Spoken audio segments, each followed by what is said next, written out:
but he's awfully, awfully kind. Yes, it's true. I am a recovering KSU college Republican. I was telling Donnie when we were talking just a few minutes ago that when I was a college Republican here at KSU, it was me and about 4 guys that were about 10 years younger than me. And we just couldn't find anybody to lead the club. And so the club had went through spurts of growth, and then folks would graduate, and Dr. Swint, who many of y'all who are in the political science department might know Dr. Swint.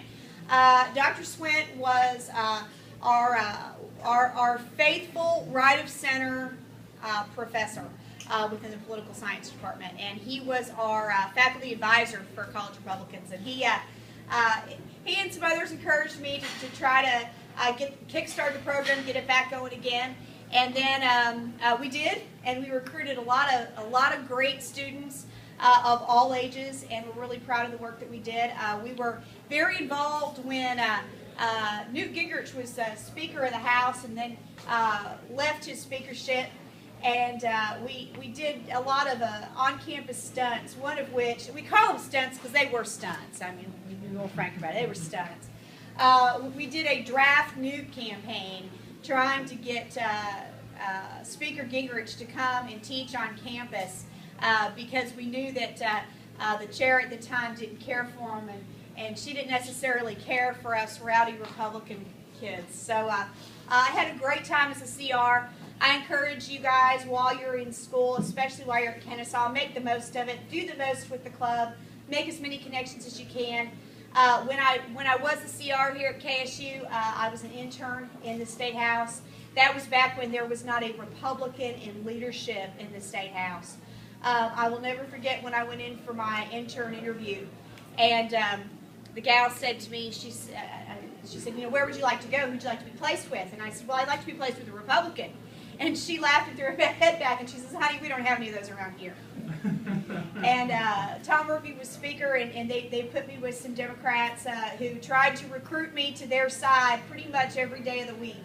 But I managed to make it through a 5-month session, still hold on to my Republican cred, and then went off into the private business world and really detached from politics for a while. And that's really what I want to talk to you guys about today. I'm running for Congress here in the 11th District.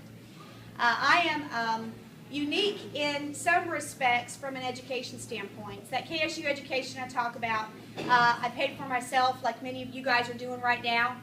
I worked full-time, my husband worked full-time, and I was the first person in my family to ever graduate from a 4-year college. My father was the first person in his family to ever graduate with a high school diploma. My grandfather had an 8th grade education. And my father really pressed on us that if you had an education, you were honest and you worked hard, that there was nothing that you couldn't achieve in this country. Because while other countries have a class system, we don't. Our nation is made up of opportunity. Our nation is made with a government that's designed to be small, get out of our way, so that every individual had an opportunity to live in freedom and in liberty.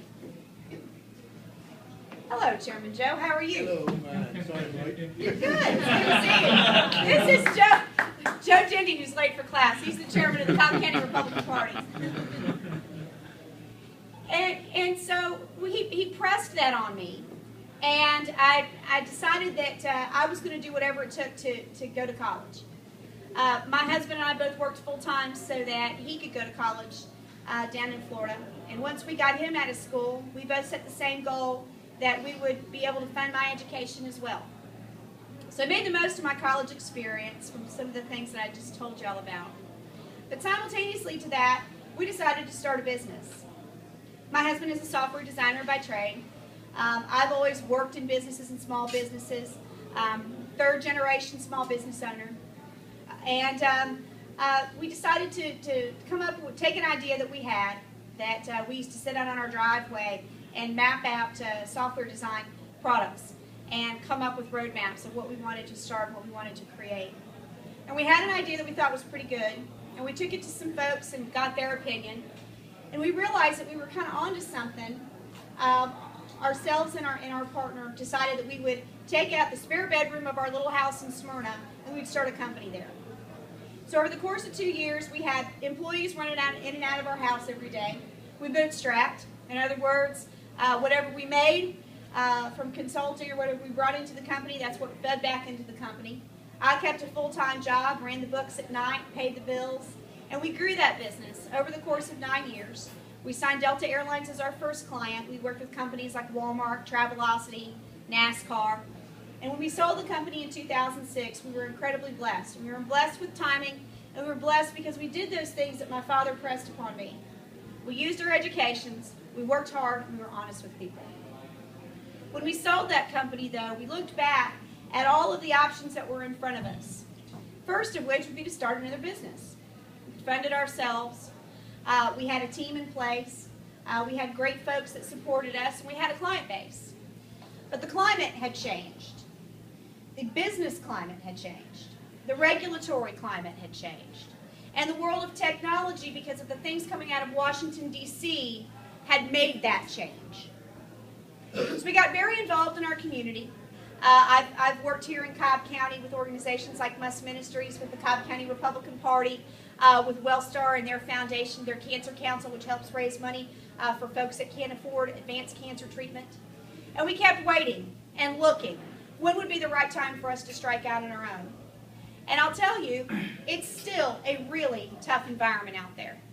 A lot of us held a great deal of hope in the elections of last November, hoping that we could make a change in the White House, hoping that that would provide the litmus test that we needed to keep capital flowing, to make sure that business had an opportunity for growth, to take out that uncertainty that was in the market. And it just didn't come. A couple years ago, Governor Deal and some members of the legislature asked me if they would take my same attitude and my same business approach and apply it to state government and remake our state's workforce development programs and the funds that go along with that. From the time that I started in September of 2011 until the time that I left back in April, I came in with a 10.1% unemployment rate, left with an 8.2% unemployment rate, and that translates to over 100,000 people being pulled off of the unemployment rolls and put back into Georgia's workforce. We know that there is still a whole lot of work to do. And where we've got conservative Republicans that are helping us here at the state level and at the county level and at the city level in many cases, we don't have that same support out of Washington. And I think that it's time for a fresh perspective and a new crop of conservative leaders to go to Washington and make sure that we're able to fight for the futures. Futures of you, futures of me, futures of my family. When I look at the dozens and dozens